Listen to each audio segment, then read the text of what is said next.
nationale qui a pris le choix d'utiliser l'approche droite de l'enfant comme approche de travail et qui dit approche droite dit redevabilité de transparence.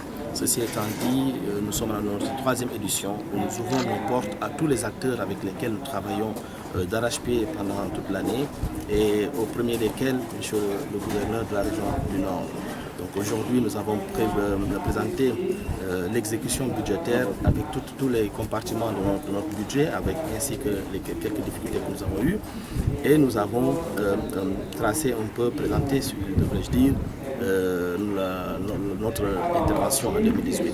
Donc nous avons pu faire une intervention de 93% du budget, ce qui est en nette évolution par rapport aux années précédentes et ce qui s'est traduit à une augmentation de près de 35% de notre budget en 2018, ce qui nous donne encore beaucoup plus de possibilités pour investir dans les secteurs de l'éducation, dans les secteurs de la protection de l'enfant, dans les secteurs de la santé, de la nutrition pour le bien-être des enfants, qui est notre mission principale dans le monde et plus précisément ici au Burkina Faso. Nous avons accompagné plus de 20 000 enfants en termes d'éducation, donc ce qui va du cartable du kit scolaire à la cantine scolaire en passant par la construction de 3 classes et de latrines. Ça, c'est dans ce qu'on appelle l'accès à l'éducation, la formation des enseignants et l'accompagnement du système éducatif en général.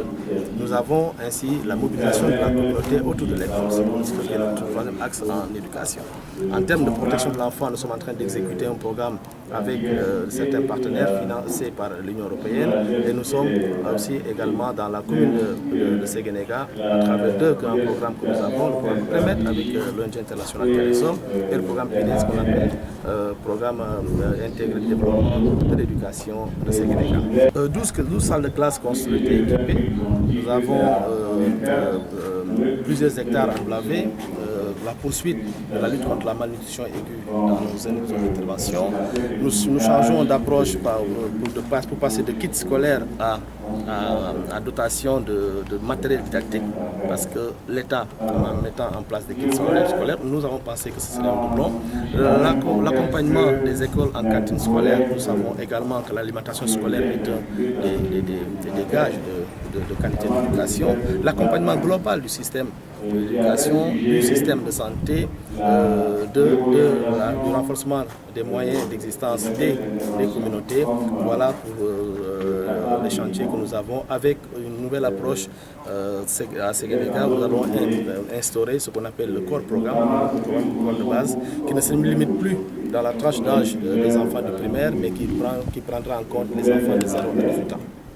Et du coup, mène ces activités avec un certain nombre d'acteurs publics, et que ce soit les acteurs de l'éducation, que ce soit les acteurs de la santé, que ce soit les responsables des collectivités territoriales ou que ce soit les responsables de l'administration. J'ai également apprécié cela. Et c'est une très bonne démarche. Aujourd'hui, et comme on aime le dire, on ne peut pas réussir seul. On réussit toujours en équipe, on réussit toujours avec les autres, on réussit en partenariat, on réussit en consortium. EDUCO est en phase avec un des grands principes de la gestion qui est la redevabilité.